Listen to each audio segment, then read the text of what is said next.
Amém, meus amados, quero saudar toda a igreja com a graça e a paz do nosso Senhor e Salvador Jesus Cristo. Amém?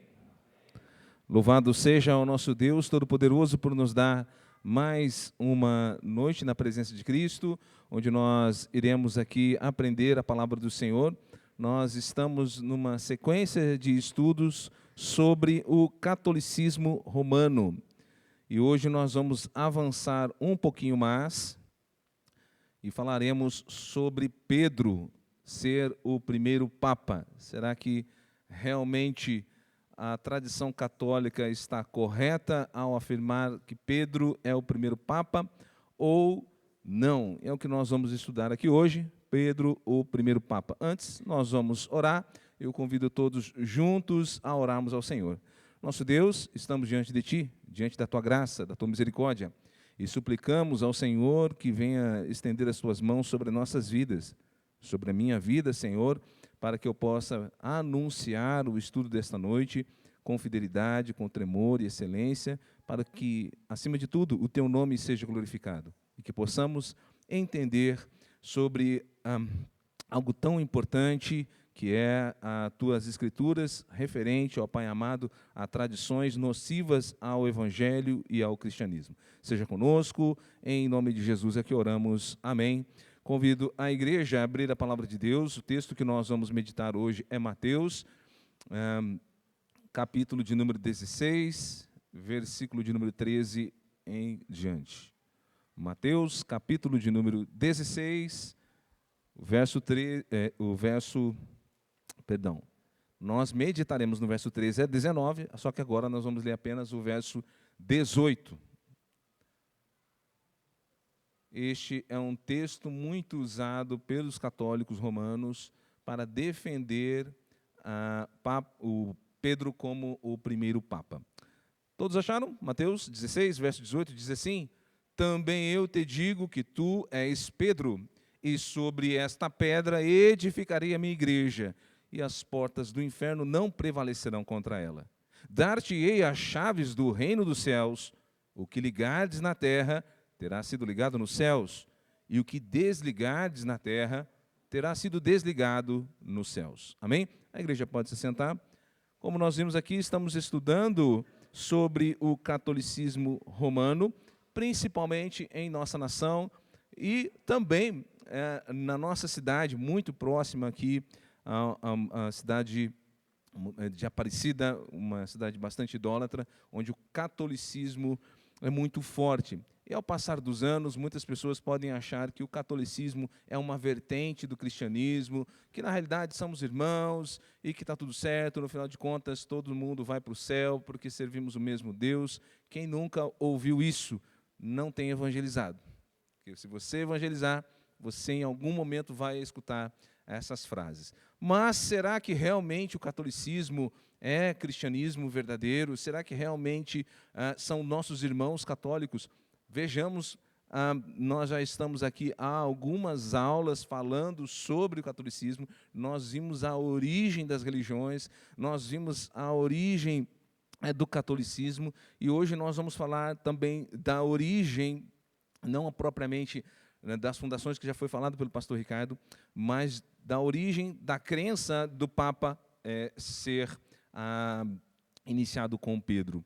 Bom, nós vamos ver se isso é bíblico ou não, e nós vamos começar com o Papa Romano, ou seja, como é que a Igreja Católica entende o papado. Bom, na aula 2, se você ainda não assistiu, se você não veio, misericórdia, né? Esteja nas aulas, mas você pode acessar lá o canal do YouTube e você vai encontrar a aula de número 2, onde o pastor Ricardo falou ali do início do papado, que esse título, né, Sumo Pontífice ou autoridade máxima, foi inicialmente pertencia aos sacerdotes babilônicos que não tinham nada a ver com o cristianismo, né, que era o pontífice supremo ou o sumo pontífice, a autoridade máxima, que começou ali com a Babilônia e depois passou primeiramente para os imperadores romanos, esse título, e por fim, posteriormente, para os bispos de Roma. Tudo isso foi bem explanado pelo pastor Ricardo na aula de número 2. Então, não vamos falar pormenorizadamente, porque já foi falado. Agora, como é que o catolicismo romano trata o papado? O Papa, ou o papado, na tradição católica, é considerado alguém que possui uma autoridade máxima. Ela não é como um pastor de uma igreja reformada ou de uma igreja cristã que tem autoridade para conduzir junto com os irmãos. Não. O Papa, segundo a tradição católica, é alguém que está acima de toda a autoridade. Ele está acima de tudo e de todos, e não somente na esfera religiosa, mas também na esfera civil e na esfera política, como nós vamos ver aqui. Ele está abaixo apenas de Deus, isso dentro da tradição católica. Ele é o sumo pontífice, o líder, o supremo máximo. Ele é o segundo, eu tenho que sempre falar isso, né? Segundo a tradição católica, ele é o sucessor de Pedro, que, segundo o catolicismo, Pedro foi o primeiro papa da igreja cristã. Claro que não é o propósito da nossa aula hoje esgotar o tema. Nós estávamos conversando ali, seria muito bom fazer uma sequência de estudos, pelo menos umas 2, 3 aulas, para falarmos com mais detalhes sobre o papado. Mas eu creio que será o suficiente para que nós possamos, à luz das Escrituras, trazer alguns fatos fundamentais para compreendermos a seriedade e a gravidade que a Igreja Católica tem ao olhar e tratar o papado como tratam. Bom, nós vamos ver na aula de hoje como é visto o Papa pela Igreja Católica. Nós iremos falar de uma heresia pouco conhecida. Eu acredito que até mesmo muitos cristãos não sabem dessa heresia, que é o papado. Também nós vamos ver se Pedro realmente foi o primeiro papa. E, por fim, nós vamos estudar o texto base, o texto principal que eles usam na defesa do papado, que é Mateus 16, e veremos sobre quem está fundamentada a Igreja do Senhor. Bom, vamos passar primeiramente para o Papa como é visto no catolicismo romano. Para o católico, como a gente viu, o Papa não é meramente um líder, um homem comum, um líder religioso. Ele é muito mais do que isso. Ele representa a autoridade máxima do cristianismo. Por mais que você possa encontrar algum católico que vai dizer, não, vocês são os nossos irmãos, mas veremos aqui ao longo da aula que se você não estiver, na mentalidade católica, se você não estiver debaixo da sujeição do Papa, você nem sequer é salvo. Talvez muitos nem saibam disso, mas nós vamos ver aqui na aula de hoje. Então, o Papa não é um homem comum para o católico, é um semideus. Ele é alguém que, se ele falou para o mundo, porque é a verdade absoluta, é infalível, ele não erra, ele é santo, ele está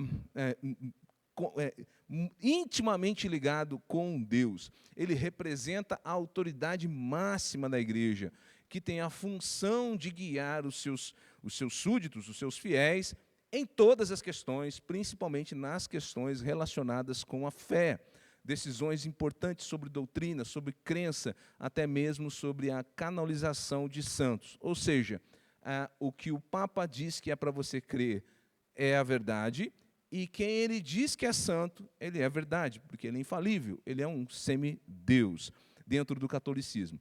Mas, para que não fique só nas minhas palavras, veja o que o Dom Fernando Aremes, o sobrenome dele, que é um bispo, ele diz o seguinte: um dos alicerces da nossa catolicidade, da Igreja Católica, é a instituição do papado. O Papa como sucessor de São Pedro, constituído como quê? Como chefe da Igreja. Esse é o Dom Fernando dizendo. E isso está bem claro em vários documentos. Irmãos, há muito documento.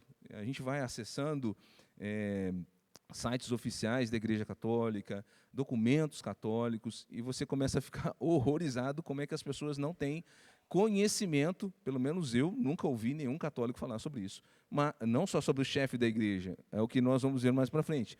Então, eles consideram como chefe da igreja aquele que tem as chaves e o poder de ligar e desligar. sancionado por Deus no céu. Nele se cumpre a promessa que Jesus faz à sua igreja. Olha a gravidade, meus irmãos. Esse é um bispo católico afirmando que o Papa, ele é o representante de Deus, ele é o sucessor de Pedro, o Papa tem a chave de ligar e desligar, sancionada por Deus, e o Papa é o cumprimento da promessa que Jesus fez à sua igreja. Você pode imaginar que promessa é essa que Jesus fez à sua igreja, que o Papa é o cumprimento dessa promessa? Olha lá. Eis que estou convosco todos os dias até os fins do tempo. Para o católico, talvez ele não saiba disso, mas a religião católica afirma que o Papa representa a presença de Deus, a presença de Cristo no meio do seu povo. Não é um homem comum, é alguém que é a própria representação de Cristo e de Deus.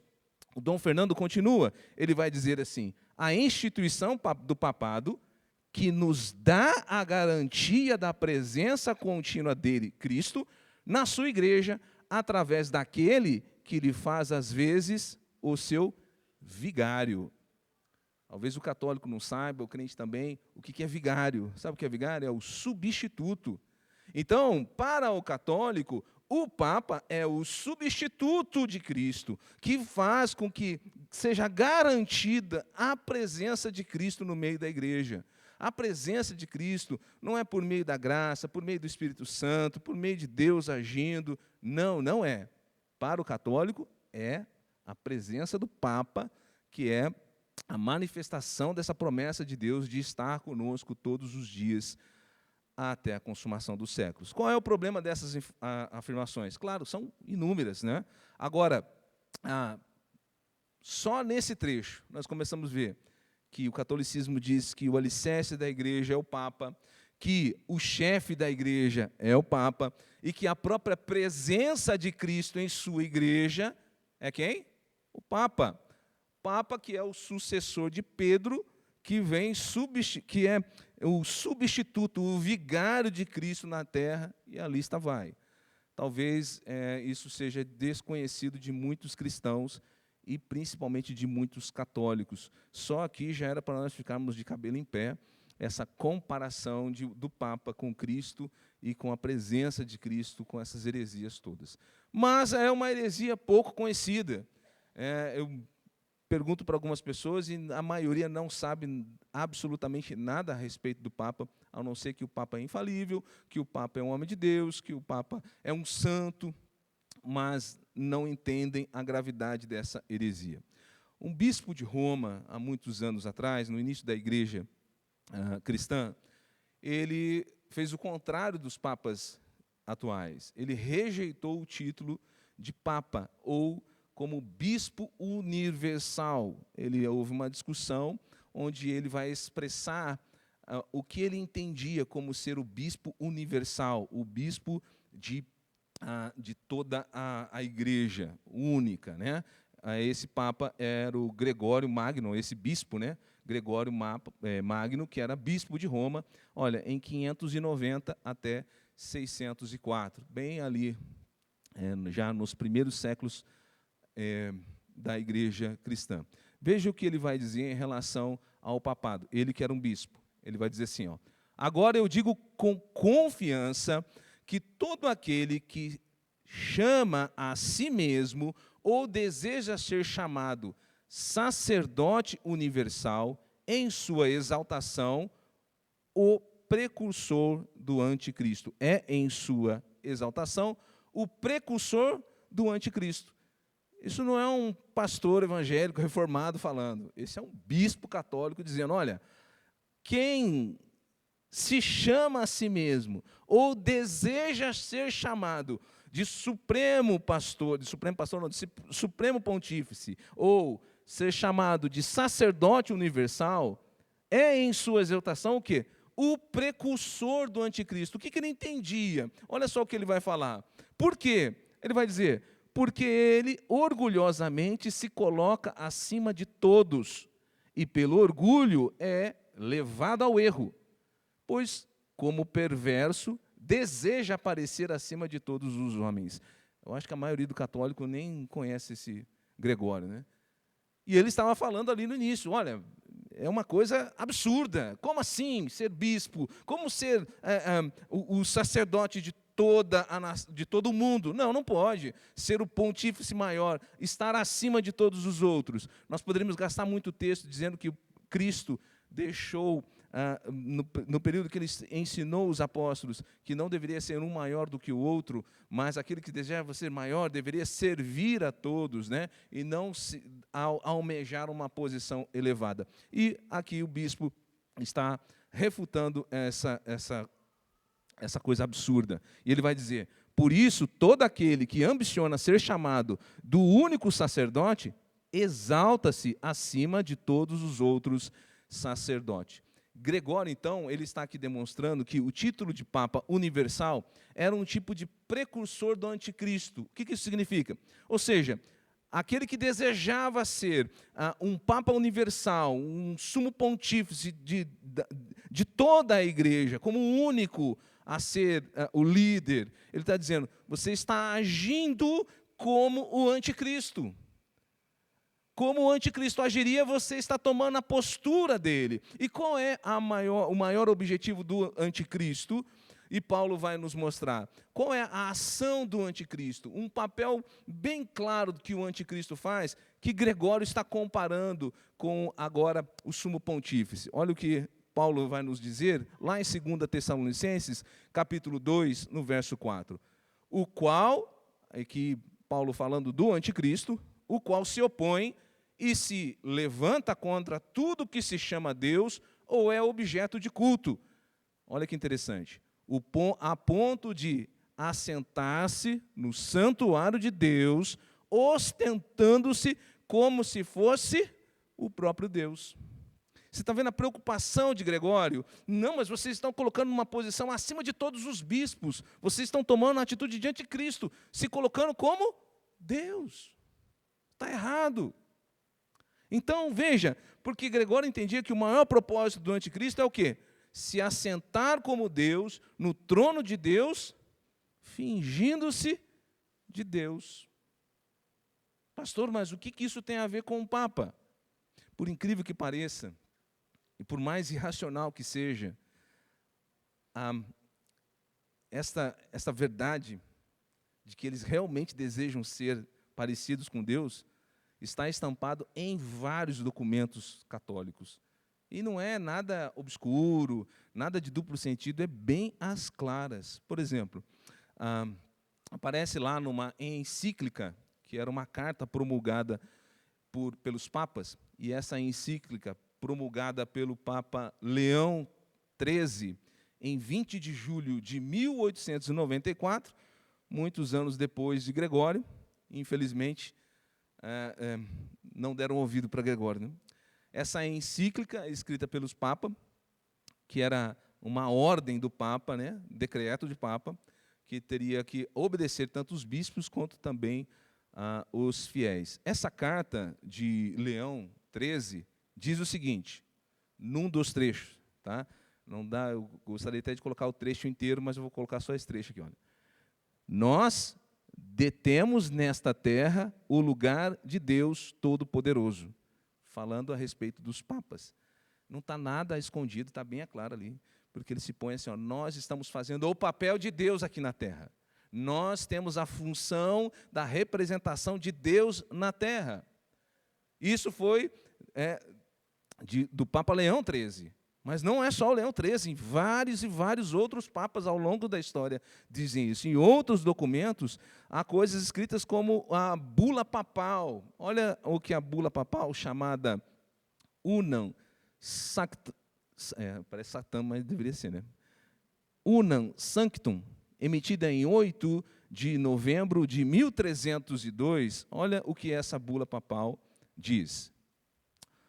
Primeiro, esse é um documento, um dos pronunciamentos papais mais extremos sobre a supremacia eclesiástica. Essa bula papal vai falar sobre a autoridade papal, é um dos documentos mais assim extensos, que afirmando a autoridade absoluta do Papa sobre todos os governantes, Sobre o quê?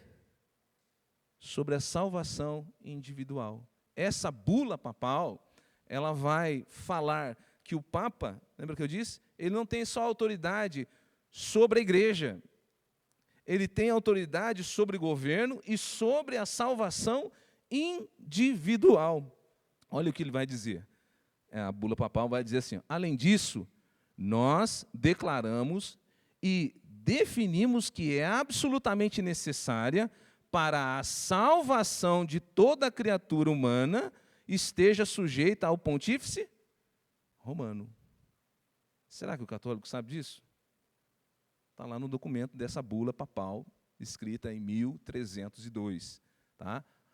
É absolutamente necessária para a salvação de toda criatura humana esteja sujeita ao pontífice romano. Ou seja, a sujeição ao Papa, a sujeição ao pontífice romano é absolutamente necessária para que você seja salvo. Você é católico, tá? E talvez você não saiba disso. Foi isso que disse também o Papa Bonifácio,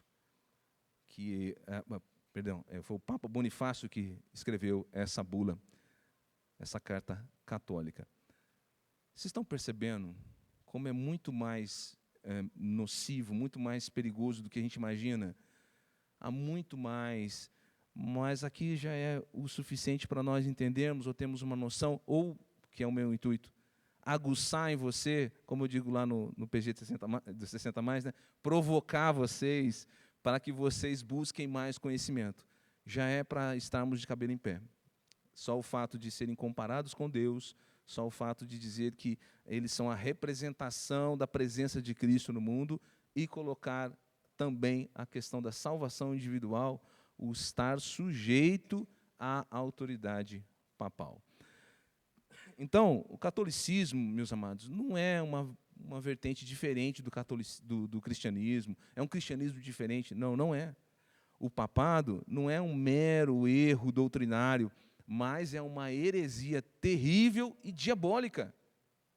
Por quê? Porque nós não podemos olhar para todas essas questões e achar que isso é normal, que isso não é inofensivo, não imagina. É só um outro tipo de liderança. Não, não é. É uma questão terrível, diabólica, contrária às Escrituras. Só para curiosidade, para nós passarmos por texto bíblico, eu achei umas moedas que eram confeccionadas em honra, né, aos papas antigos, que eram escritas assim, não sei se está dando para ver aí, por exemplo, tinha o nome do papa ali, esse é o Adriano VI, Pontífice Máximo. E no outro lado da moeda tinha uma inscrição, e essa inscrição estava assim, olha, português está difícil, falar latim agora, né? Quem crente adorante Romae, é o que está escrito ali, ó, tá vendo? Na borda da moeda. E o que está escrito, traduzindo? A quem eles creem e adoram em Roma. Quem é que está lá no centro? O Papa. Então, para o católico, não basta crer, eles têm que adorar, venerar também o Papa, porque é um artigo de fé para ser salvo. Meus amados, o catolicismo não está de brincadeira. Nós que muitas vezes toleramos e achamos que o catolicismo é uma vertente do Evangelho. E aí nós muitas vezes não pregamos para os nossos parentes católicos, achamos que, pelo menos ele está na igreja, pelo menos ele está lá falando de Deus. Não, não estão. É muito mais profundo, nós temos outras aulas, e aqui nós estamos falando só um pedaço do papado, é um assunto muito extenso, mas já é o suficiente para começarmos a levar com mais seriedade o catolicismo romano e pregarmos o evangelho para aqueles que ainda estão presos nessa heresia. Bom, então vamos para ver a questão de Pedro, né? Como Pedro foi mesmo o primeiro papa, como dizem os católicos afirmam que Cristo separou Pedro para ser o primeiro papa e deu autoridade e poder para ele, que seria passado para os seus sucessores até o dia de hoje. Será que isso é bíblico? Será que isso é verdade? Bom, não é o Lula ali, tá? Pedro não foi, claro, o primeiro Papa. Pedro não seria qualificado pela própria Igreja Católica hoje. Os requisitos para o Supremo Pontífice, Pedro não passaria. Veja lá o que as Escrituras dizem e como a Igreja Católica coloca o seu critério para ser um Papa. Por exemplo, primeiro, Pedro era casado. Uma das qualificações do catolicismo para ser Papa é que o Papa seja celibatário. Ou seja, ele não pode casar, ele não pode ser casado. Mas Pedro, segundo as Escrituras, e eu quero crer nas Escrituras e não numa tradição totalmente distorcida da Bíblia, Pedro era casado. Olha o que está em Mateus 8, e diz assim a palavra de Deus no verso 14. Tendo Jesus chegado à casa de Pedro, viu quem? A sogra deste acamada e ardendo em febre. Só tem sogra quem é? Casado. Eu poderia usar outros textos, mas aqui já ficou bem claro. Então já não passaria nesse primeiro checklist ali do currículo de Pedro. Segundo, Pedro não era infalível, nem antes do batismo com o Espírito Santo, nem depois do batismo com o Espírito Santo. Já ouvi muitos católicos dizendo, não, mas Pedro era muito impulsivo e errava muito antes de ser batizado com o Espírito Santo. Mas depois de Atos dos Apóstolos, quando ele foi batizado, aí ele começou a ser o primeiro Papa, ele começou a ser infalível. Não, antes, depois, durante, ele era, como todos nós somos, pecadores, carentes da graça de Deus e falíveis.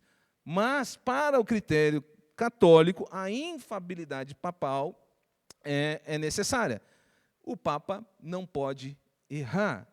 E Pedro errou, e várias vezes, e uma delas nós podemos ver lá em Gálatas, capítulo 2, 14, que Pedro não errou apenas numa questão cotidiana, ele errou nas Escrituras, como Paulo vai dizer. Olha o que ele diz lá em Gálatas 2, 14, ele vai dizer assim, olha, quando, porém, e aqui é Paulo falando a respeito de Pedro, vi que não procediam corretamente segundo a verdade do Evangelho. Quem é que não estava seguindo corretamente a verdade do Evangelho? Pedro. Olha, ele disse aqui, disse a Cefas, Pedro, na presença de todos, sendo tu judeu, vive como gentil e não como judeu, porque obrigas os gentios a viverem como judeus. Ou seja, Paulo estava repreendendo publicamente um erro doutrinário de Pedro. Se Pedro fosse o Papa, e aqui já é pós-batismo do Espírito Santo, após Cristo ter dito a famosa frase, sobre ti edificarei minha igreja, então já deveria ser o Papa. Como é que Paulo chega para ele, rapaz, tu está fazendo errado? Pedro viria e fala assim, você está pensando que é quem, Paulo? Eu sou o Supremo Pontífice da autoridade máxima da igreja. Não é isso que nós vemos? Nós vemos Pedro sendo repreendido e, por inferência, calando-se. Como um professor disse para mim, né? Recolhendo a sua insignificância, falando, estou errado mesmo. Então ele é falível, ele tem erro. Já não passaria no concílio do católico, né? Terceiro, Pedro não era líder dos apóstolos, porque o catolicismo vai dizer que Pedro era o Papa e ele era líder dos apóstolos. Nós não vemos isso em lugar nenhum das Escrituras. Não há a menor menção que Pedro era líder dentre os apóstolos. Entre vários textos que refutam essa primazia de Pedro sobre a liderança apostólica, nós temos ali o concílio de Jerusalém, o primeiro concílio de Jerusalém. Veja, meus irmãos, se Pedro é o líder dos apóstolos, se Deus deu a autoridade máxima para Pedro, como os católicos dizem, o primeiro concílio que vai ter, né? O primeiro concílio em Jerusalém, quem deveria presidir? Quem deveria ter a voz com maior autoridade de decisão? Claro que é esse que tem autoridade. Mas não é isso que as Escrituras dizem. No primeiro concílio em Jerusalém, Pedro teve a oportunidade apenas de introduzir um assunto em relação aos gentios e os judeus, em relação à conversão e como eles deveriam viver, mas quem conduziu todo o concílio e que teve o julgamento final, não foi Pedro. Não foi Pedro. Olha Atos, capítulo 15, o verso 19, aqui é Tiago dizendo, ele vai dizer o seguinte, ó, pelo que julgo eu, Tiago, tá? Não devemos perturbar aqueles que dentre os gentios se convertem a Deus, mas escreve-lhes que se abstenham da contaminação dos ídolos, bem como das relações sexuais ilícitas, da carne de animais sufocadas e do sangue. Quem é que julgou a questão? Foi Tiago, que determinou o que deveria ser feito. Quem é que mandou escrever as cartas para a igreja, dizendo como que eles deveriam agir? Não foi Pedro, foi quem? Foi Tiago. Então, veja bem, algo que seria totalmente errado e ilógico se Pedro fosse o Papa, a autoridade suprema. Espera aí, quem vai ter que dar essa primeira ordem no primeiro concílio é o nosso sumo supremo Papa. Ô Pedro, vem aqui dar o seu veredito. Não, não foi. Amém? Em toda a Escritura, principalmente em todo o Novo Testamento, não existia um líder sobre os apóstolos. Todos eles eram líderes da igreja, colunas no plural da igreja, líderes que conduziram ali a divulgação do evangelho, todos eles juntos como um corpo de apóstolos. Não existia essa autoridade suprema sobre Pedro. Então também não passaria no concílio de hoje do católico. A questão das chaves do reino dos céus. Tá bom, pastor, mas e aí? Deus deu as chaves do reino para Paulo, está escrito lá. Para Pedro, está escrito, né? Nós vamos falar um pouquinho mais para frente, no capítulo 16, mas aqui só para entendermos, dentro do critério que eles acreditam que Pedro tinha essa chave de ligar e desligar. Ou seja, é ele que coloca no céu, é ele que tira do céu. Ele que tem a autoridade máxima. Está lá no Mateus 16, 19. E eu quero que você preste bem atenção na leitura, porque vai parecer que eu apenas copiei o texto, tá? E não é. Olha só como está em Mateus 16, 19. Aqui, esse texto é o texto em que Cristo está falando diretamente com Pedro, e está falando para Pedro, que está, olha Pedro, estou te dando aqui as chaves. Tá? Olha o que Jesus vai dizer a Pedro. Dar-te-ei as chaves do reino dos céus. E o que subentende isso ali? O que ligardes na terra terá sido ligado nos céus, e o que desligardes na terra terá sido desligado nos céus. Então, na tradição católica, o Papa é que tem essa autoridade. E somente ele tem essa autoridade para ligar e desligar, segundo a tradição católica. Mas olha um outro texto, muito conhecido nosso, que é Mateus 18, 18. Mateus 18, o contexto é de um pecador na igreja, que ele é chamado ali para aquele processo, nós gostamos muito, né, os pastores, processo do Mateus 18, que é o processo de disciplina. E o final desse processo de disciplina é um processo de exclusão. E olha o que Mateus vai relatar, Mateus 18, 18. Será que é parecido? Olha lá. Em verdade vos digo que tudo o que ligardes na terra terá sido ligado nos céus, e tudo o que desligardes na terra terá sido desligado nos céus. Está falando para quem? Se você falar que é Pedro, misericórdia, irmão. Está falando para quem? Para a igreja. Para quem, irmãos? Está vendo? Por isso que a igreja é saudável. Está falando para a igreja. Então, essa chave, seja qual for ela, que você entenda, não foi dada somente para Pedro, mas para a igreja. Porque no processo de Mateus 18, ele vai dizer assim, ó, leva um irmão, conversa com ele, leva outro, e se ele não for, leva-o à igreja. Porque juntos, a igreja, os líderes e a comunidade vão ter o poder de dizer, olha, não vemos nenhuma evidência de salvação, de arrependimento nele, nós vamos desligá-lo da igreja. Entende?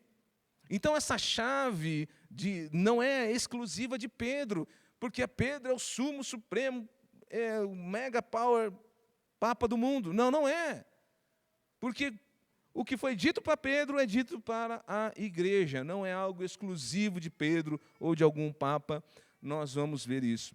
Então, nenhum dos critérios que o próprio catolicismo usa para o Papa seria encontrado em Pedro. Pedro seria o último candidato para entrar lá no concílio, né, Raul? No concílio romano, no concílio do catolicismo romano. Ele não ia passar nem na primeira pergunta. Você é casado? Sim. Tchau. Então, não tem base bíblica para dizer que Pedro era o primeiro papa. Mas vamos ver, adiantando, sobre quem está edificada a igreja. Sobre quem está edificada a igreja. Segundo os católicos, Pedro não só tem as chaves, como ele é a pedra, ele é o alicerce da igreja. E agora sim nós vamos para o texto de Mateus, capítulo 16, os versos de número 13 em diante, que é o relato que os católicos mais usam para defender o papado. Olha o que diz o texto no verso 13. Indo Jesus para os lados de Cesareia, de Filipe, perguntou a seus discípulos: quem diz o povo ser o Filho do Homem? E eles responderam: uns dizem João Batista, outros Elias e outros Jeremias, ou um dos profetas. Mas vós, continuou ele, quem dizes que eu sou? Sou eu. Versículo 16.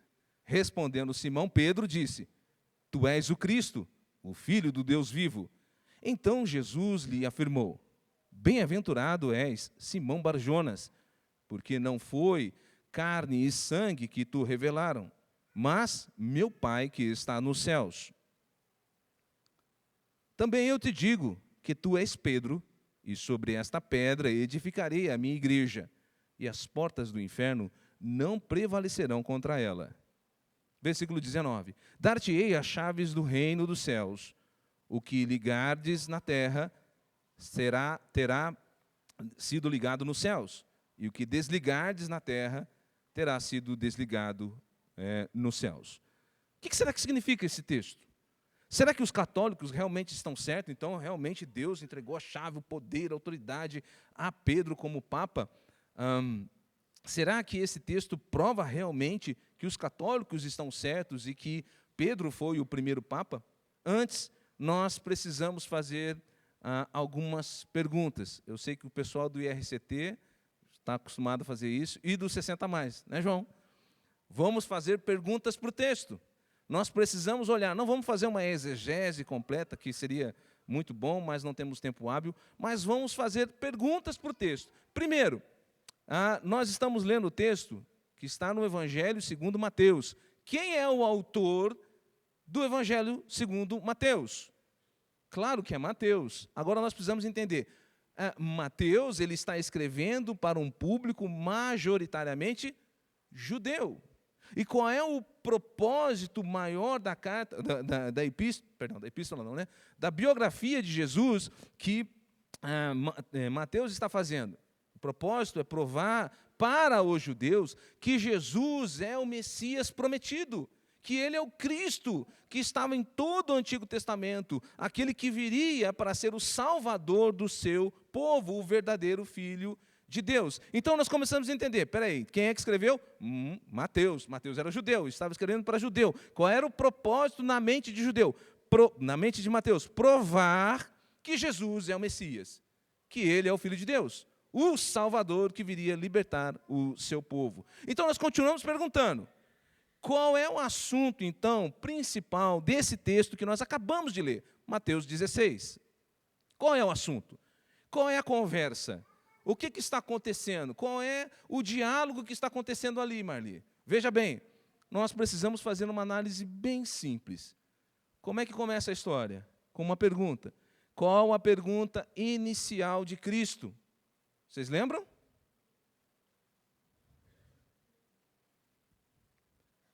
Quem diz o povo ser o Filho do Homem? Como é que começa a conversa? Jesus está caminhando com os discípulos e pergunta: o que é que o povo está falando? Ou na nova versão transformadora, né? O que as pessoas dizem que o Filho do Homem é? Então tem uma pergunta. Qual é a pergunta? O que é que as pessoas lá dizem sobre mim? O que eles acham que eu sou? Então a conversa começa com isso. Qual é a resposta? Os discípulos vão dizer, eles responderam, uns dizem João Batista, outros Elias e outros Jeremias, ou alguns dos profetas. Vocês perceberam? O que Jesus está fazendo? Os homens não conseguem enxergar quem Jesus é. Andou no meio da multidão, os discípulos andaram vários dias, voltaram e agora Jesus pergunta: o que é que o povo está dizendo sobre mim? Isso, aquilo, mas nenhum disse: tu és o Cristo, o Senhor é o Messias, o Senhor verdadeiramente é o nosso Salvador. Então o povo não consegue enxergar que Cristo é o Messias, está claro no texto. Nenhum deles diz: é João Batista, Elias, Jeremias, mas nenhum diz o que realmente Cristo é. O que Cristo agora vai perguntar para quem? Para os discípulos. Ok, o povo eu já entendi. Agora vocês, discípulos, o que ele pergunta? Mas vós, continuou ele, quem dizes que eu sou? Então agora Jesus, dentro do texto, ele vira para os discípulos. Ok, o mundo não conhece, é verdade. Mas e vocês que caminham comigo, que andam comigo, que jantam comigo, almoçam comigo, estão sempre comigo, o que vocês acham que eu sou? A Bíblia não diz, mas parece que todo mundo ficou ali, né? E agora, o que a gente responde? Quem que responde? Pedro. O que Pedro responde? Respondendo Simão, Pedro disse: tu és o Cristo, o Filho do Deus vivo. Vocês estão acompanhando a conversa? Vocês estão acompanhando o diálogo que está acontecendo? Qual foi o assunto mais importante tratado até aqui agora? Vamos lá, gente. Qual é a conversa? Sobre papado. Separação do primeiro papa. É esse o assunto? Claro que não. Qual era o assunto principal? Como nós olhamos bem rapidamente. Não foi quem era Pedro. O assunto não é quem é Pedro. Não importa. Qual é o assunto? Quem é? Jesus, irmãos. O assunto do texto é quem é Jesus e não é quem é Pedro. Então nós começamos a entender que ali o foco da conversa era Jesus. O centro da conversa era Jesus. Quem era Jesus? Qual a sua missão? Qual é a sua função aqui nessa terra? Quem ele é de verdade? Até aqui tudo bem? Isso é uma frase que vocês nunca ouviram. Vocês estão comigo? Está tranquilo? Vocês entenderam aqui? Então não tem papa, não tem mistério, estão falando de Jesus. Agora, o que acontece? Continua aí na conversa. Olha, vocês entraram agora na conversa, hein? Vocês passaram, viram Pedro conversando com Jesus, vocês pararam agora, estão escutando a conversa. O que Cristo fala depois disso? Que muitos deixam passar desapercebido e não dão o real valor. Cristo vai dizer: olha, Pedro, ele afirma que essa não foi uma conclusão meramente humana. Olha o versículo de número 17. Então Jesus lhe afirmou: bem-aventurado és, Simão Barjonas. Por quê? Porque não foi carne e sangue que tu revelaram, mas meu Pai que está no céu. O que é que Cristo está dizendo para Pedro? Olha, Pedro, os homens não conseguiram enxergar isso, nem os discípulos, nem você. Pedro não foi especial. Não foi nossa, só Pedro conseguiu enxergar. Não. Cristo tanto mostra a incapacidade do homem de chegar a esse conhecimento, e mostra que Pedro não era diferente dos demais, porque ele só conseguiu chegar a esse entendimento porque ele foi bem-aventurado, feliz, ou como está na Nova Versão Transformadora. Olha, grande privilégio você teve, Simão, filho de João. Foi meu Pai no céu quem lhe revelou isso.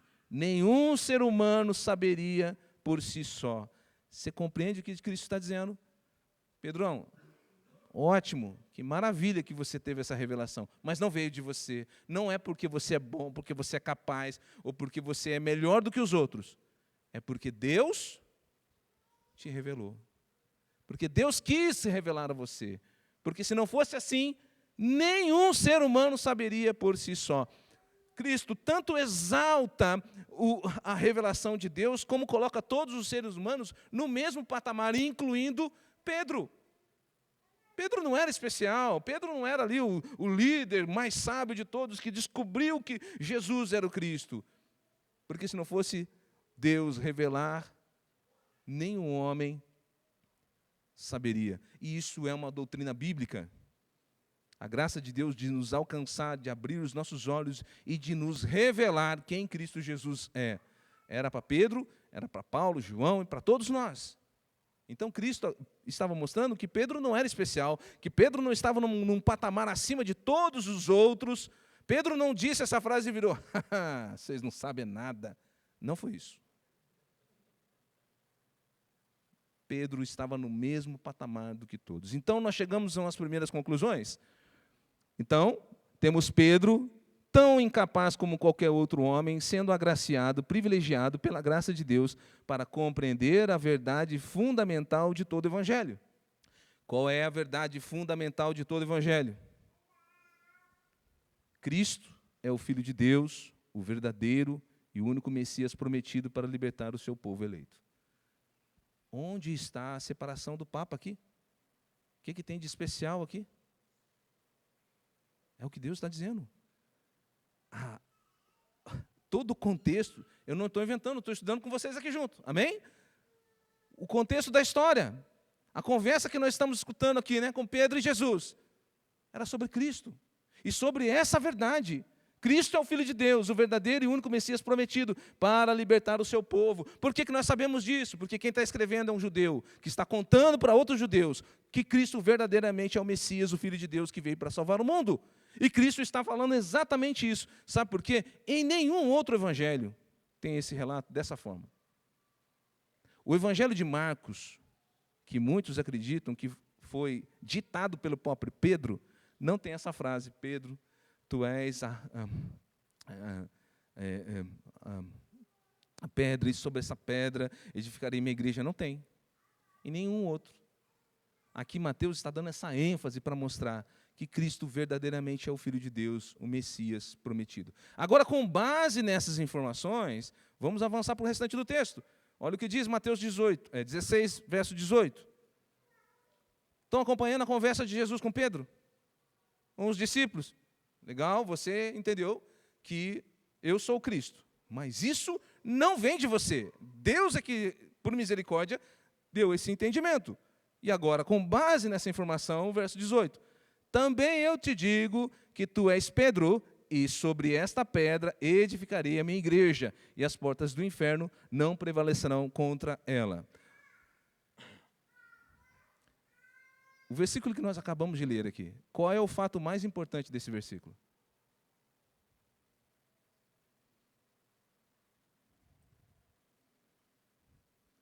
Sobre esta pedra edificarei a minha igreja. Não é o mais importante do versículo? Não é, tu és Pedro. Sobre quem o texto está falando? Nós vimos no início. Qual é o assunto? Pedro ou Jesus? Jesus. O assunto é Jesus. O que o povo disse sobre Jesus? O que os discípulos disseram sobre Jesus? O que Pedro disse sobre Jesus? Aí chega no 18, não, agora é sobre Pedro. É sobre Cristo. Qual é o assunto mais importante do verso? Sobre esta pedra edificarei a minha igreja. Esse é o teor do versículo. O mais importante do versículo. Sobre esta pedra edificarei a minha igreja. Então, há duas possibilidades que nós possamos pensar aqui. A pedra era Cristo, a pedra era Pedro, católico vai dizer isso, ou era a confissão de Pedro. Nós poderíamos aqui gastar um tempo considerável, muito bom, falando sobre os termos gregos, né? Petras e Petro, pedrinha, rocha. Ok, eu desafio você a fazer isso em casa, mas não é nem necessário. Nós estamos vendo que o ciclo natural do texto não está falando da ênfase de Pedro, mas de Cristo. E quando nós vamos lá para o verso 20, com toda essa informação, eu espero que o Espírito Santo nos dê esse entendimento, nós percebemos que não é Pedro a pedra. Olha o versículo de número 20. Então, Jesus, advertiu os discípulos de que a ninguém dissessem ser ele o Cristo. Aí eu quero fazer um exercício aqui com vocês, com todos nós. Cristo advertiu os discípulos. Olha, não contem, não digam a ninguém. O quê? Não digam a ninguém que Pedro é o chefe da igreja. É esse? Você pode ler tudo que nós lemos aqui e chegar a essa conclusão? Com o verso 20? Olha, Jesus disse para os discípulos, não contem para ninguém que Pedro é o chefe da igreja. Com base nesse texto, não. Então Jesus disse, não digam a ninguém que Pedro é a rocha. Claro que não. Não digam a ninguém que eu entreguei toda a autoridade a Pedro para que ele seja o primeiro de muitos papas. Absolutamente não. Claro que não. Todo o texto, qual é o assunto principal? Qual é a conversa? Está acontecendo o que ali? Meus amados, sem sombra de dúvida, está falando de Cristo e não de Pedro. O fundamento da igreja nunca, em qualquer lugar das Escrituras, é homens, mas Cristo. A igreja não é edificada com base em homens, em doutrinas de homens, muito menos em alguma pessoa, algum papa, mas em Cristo Jesus. Então é isso que o texto está falando. Não está falando de papado, de primeiro papa, de separação, de autoridade, porque nós já vimos que a Chaves foi entregue também para a igreja, que o assunto aqui não era Pedro, mas o assunto era Cristo, a sua missão, a sua obra. Para encerrar, irmãos, há muita coisa, muita, e eu espero mesmo, meu desejo, meu anseio é que o Espírito Santo incomode você para você buscar mais, porque eu tenho certeza que você tem parente católico, eu tenho certeza que você tem algum conhecido, um amigo que é católico. Então desafio você, estude, não para você debater com ele, mas para você ser usado pelo Espírito Santo de Deus, para como Pedro teve os seus olhos abertos, para conhecer a Cristo, nós também possamos ser usados para abrir os olhos dos nossos irmãos, amigos, familiares, para a verdade do Evangelho. Olha o que toda a Escritura vai dizer. Não vou ler todos os textos, mas só para você ter uma base de como esse texto de Mateus que nós lemos não está falando de Pedro, mas do próprio Cristo. Lá no Antigo Testamento, em Deuteronômio 32:4, diz, eis a rocha. Não ia ficar surpreso de falar, Pedro, né? Não, né? Suas obras são perfeitas, porque todos os seus caminhos são juízos. Deus é a fidelidade, e nele não há injustiça. É justo e reto. Quem é a rocha? Deus. Em todo o Antigo Testamento, o termo usado para rocha sempre está associado com Deus. Salmos está repleto de textos que usam o termo rocha para mostrar que é Deus. Olha o Salmo 18:2 vai dizer, o Senhor é a minha rocha, a minha cidadela, o meu libertador, o meu Deus, o meu rochedo em quem me refugio, o meu escudo, a força da minha salvação, o meu baluarte. Quem é a rocha? É Deus, Ele é o nosso rochedo, Ele é a rocha que nós nos abrigamos, o refúgio seguro na nossa tempestade. Olha o que vai dizer o Salmo 95:1. Vinde, cantemos ao Senhor com júbilo, celebremos o rochedo da nossa salvação. Eu poderia gastar mais e mais tempo falando só de salmos, de quantas vezes o termo rocha, pedra, é associado com Deus sendo a nossa rocha. Esses são alguns textos que demonstram essa verdade, que aponta para Cristo. Quando nós chegamos no Novo Testamento, o uso do mesmo termo, rocha, pedra, sempre está associada com Cristo. 1 Coríntios 10, Paulo vai dizer, todos eles comeram de um só manjar espiritual e beberam da mesma fonte espiritual, porque bebiam de uma pedra espiritual que os seguia. E a pedra era? Está aqui claro, irmão, a pedra é Cristo. Atos 4:11. Este Jesus, irmão, mais claro do que isso, né? Este Jesus é pedra rejeitada por vós, os construtores, o qual se tornou a pedra angular. 1 Pedro, o próprio Pedro, pensei que ia travar a língua aqui, não, o próprio Pedro. Ele vai dizer, no verso 6, pois isto está nas Escrituras, eis que tenho posto em Sião uma pedra angular, eleita e preciosa, e quem nela crê, não será de modo algum envergonhado. Irmão, só se eu fosse muito louco para dizer que aqui a pedra é Pedro, para crer nele e de modo algum ser envergonhado. É claro que é Cristo, é evidente que é Cristo. Agora, olha como Paulo vai dizer em Efésios sobre essa pedra. Olha o versículo 19 do capítulo 2. Assim, já não sois estrangeiros e peregrinos, mas concidadãos dos santos, e sois da família de Deus, edificados sobre o fundamento dos apóstolos e profetas, sendo Ele mesmo, Cristo Jesus, a pedra angular. E ele continua, no qual todo edifício bem ajustado cresce para o santuário dedicado ao Senhor, no qual também vós, juntamente, estáis sendo edificados para a habitação de Deus no Espírito. Vou fazer uma rápida análise aqui. Quem é que está sendo edificado para a habitação de Deus? Os cristãos. E os cristãos são a igreja. Então agora eu estou fazendo de trás para frente. Os cristãos são edificados em quem? Em Pedro ou em Cristo? Então o texto que diz lá em Mateus, sobre esta pedra edificarei a minha igreja, em todo o contexto do Novo Testamento, jamais poderia ser Pedro, porque a igreja é edificada em Cristo Jesus para a habitação do Espírito Santo. É a pedra angular. Sabe o que é a pedra angular? Alguém sabe o que é uma pedra angular? Essa é mais a curiosidade para como que Deus é maravilhoso quando usa exemplos para ilustrar, né? A pedra angular é essa pedrinha aqui, ó, que nas construções de arca ou, né, arcada assim, então construía assim um lado e o outro e colocava aquela pedra. Aquela pedra sustentava toda a construção. Você acha que Cristo está usando textos, Deus está usando palavras à toa? Por que Cristo é a pedra angular? É a que sustenta toda a igreja. Tira aquela pedra da construção, tudo vem abaixo. Tudo ruim. Meus amados, Pedro está vivo?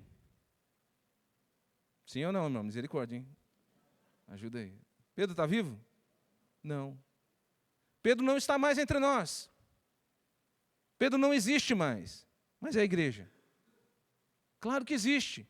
Se Pedro é a pedra, se Pedro é o alicerce, e ele não está mais, a igreja teria ruído. Mas Pedro, louvado seja Deus, não é o alicerce, a rocha, a pedra angular, mas sim Cristo, porque Cristo está vivo e vive para todo sempre, e é aquele que sustenta a sua igreja, e que a mantém firme, ao qual nós somos edificados, para sermos habitação. Porque se fosse possível tirar Cristo da sua igreja, se fosse possível, a igreja ruiria. Nós não estaremos mais aqui. Sabe por que nós estamos aqui? Porque Cristo é essa pedra angular que tem sido o alicerce, o sustento da sua igreja eleita. Amém? 1 Coríntios 3, a gente já está encerrando.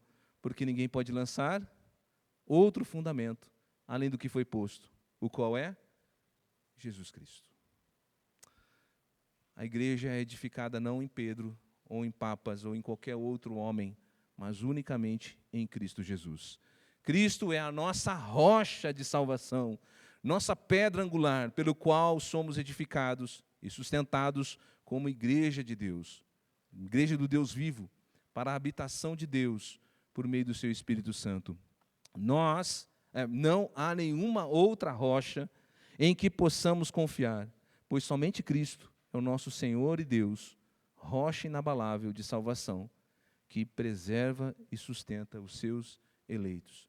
Veja, eu estou parafraseando todo o Antigo Testamento que nós lemos aqui, em Cristo Jesus. O catolicismo romano, meus amados, como nós vimos aqui, não é uma mera vertente do cristianismo.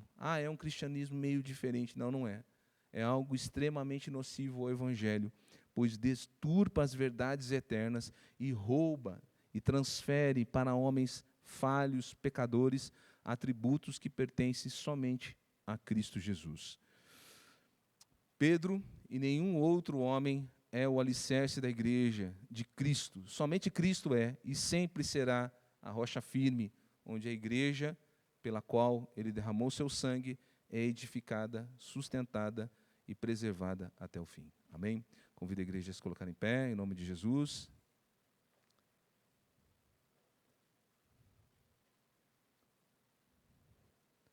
Essa é a minha esperança, de que após essa aula você tenha sede de conhecer mais sobre as verdades bíblicas relacionadas ao papado e continue sendo impulsionado a estar aqui nos restantes das aulas que teremos sobre o catolicismo romano. Amém? Não podemos brincar ou sermos negligentes com algo tão nocivo a fé cristã verdadeira. Muitas pessoas estão sendo iludidas sem ao menos saber o que nós acabamos de ver aqui. Isso é uma fração muito pequena. Por mais que passaremos aqui algumas semanas falando sobre o catolicismo, ainda assim não falaremos tudo. Há uma abrangência muito maior de erros, de pecados, que estão levando várias, milhões de pessoas enganadas, achando que estão caminhando com Cristo, e na verdade não estão. Nós olhamos aqui apenas um ponto sobre o papado, mas há uma infinidade de outras coisas que tornam o catolicismo algo não cristão, algo realmente diabólico. Irmãos, pense em um ímpio. Pense em um parente seu ímpio. Eu vi uma igreja que tem a igreja de Satanás lá, não tem? Você viu lá? Foi não, né? Se você convidar um parente ímpio seu, vamos lá na igreja de Satanás, o que ele vai dizer? Ele que é ímpio vai dizer, sangue de Jesus, irmão. Ele vai dizer. Você acha que Satanás vai fazer isso? O pior não é aquele que vem já pintado como Satanás. É aquele que tem a aparência de irmão. É aquele que tem a aparência de santidade. É aquele que tem trajes de cristão, mas que na realidade é diabólico. Eu sei que é duro, eu tenho parentes cristãos, tenho parentes católicos, e que são de boa intenção. São sinceros no que estão fazendo, mas estão sinceramente sendo enganados. Que nós não venhamos ser negligentes, que possamos, movidos pelo Espírito Santo de Deus, abrir os nossos lábios e falarmos a verdade, porque Jesus está voltando, e essas pessoas estão caminhando a passos longos, rápidos, para o inferno. Amém? Oremos. Senhor nosso Deus, Pai Todo-Poderoso, te louvamos e te agradecemos, ó Deus, pela bondade do Senhor. Nós vimos aqui, Senhor, que é o Senhor que abre os nossos olhos, como abriu os olhos de Pedro. Os homens não sabem quem tu és, e nem podem, porque estão cegos, mortos em seus pecados. Ó Deus Santo, mas aprove o Senhor, por tua graça e misericórdia, abrir os nossos olhos e nos revelar, ó Pai, teu Filho Jesus, por meio do Espírito Santo. Hoje, Senhor, não somos mais enganados, porque o teu Espírito nos faz entender as verdades da tua palavra. Mas há muitos, ó Deus, que ainda estão presos numa religiosidade falsa, enganosa, ó Pai, que tem aparência de santidade, mas de fato estão levando a passos largos para o inferno milhões de pessoas. Ó Deus Santo, nós vimos aqui que essa doutrina do papado católico não é simplesmente um erro doutrinário ou uma outra forma de liderar a igreja, mas é algo diabólico, a ponto, ó Deus amado, de negar a suficiência do sacrifício do Senhor para sermos salvos. Senhor, tem misericórdia, abra os olhos de milhões de católicos, ó Deus, que estão enganados, iludidos, ó Pai, e nem ao menos sabem disso, que o Senhor use de nossas vidas como igreja. O Senhor não tem aberto os nossos olhos, não tem, Senhor, exposto essas verdades para apenas inflar o nosso conhecimento, nos encher, ó Pai amado, de vaidade. Ó Deus, mas o Senhor tem aberto os nossos olhos para que sejamos instrumento em Tuas mãos para pregar àqueles que o Senhor trazia em nossa vida, parentes, amigos, familiares, para que possamos com ousadia falar a verdade que liberta, para que pela graça do Senhor eles também sejam, ó Pai, privilegiados com Teu Espírito, abrindo seus corações e entendimento, para que possam reconhecer o Senhor, ó Pai, para que possam também reconhecer o Teu Filho Jesus, o Cristo, o Filho do Deus vivo, o Messias prometido, que viria para nos salvar e nos libertar. Assim, ó Deus, nós possamos viver como aqueles que foram resgatados, sabendo, ó Pai, que o Senhor Jesus Cristo é o alicerce da nossa vida e desta igreja. É sobre Cristo que nós somos edificados e fortalecidos e abençoados e seremos preservados até o fim. Assim é a nossa oração no nome santo de Jesus. Amém.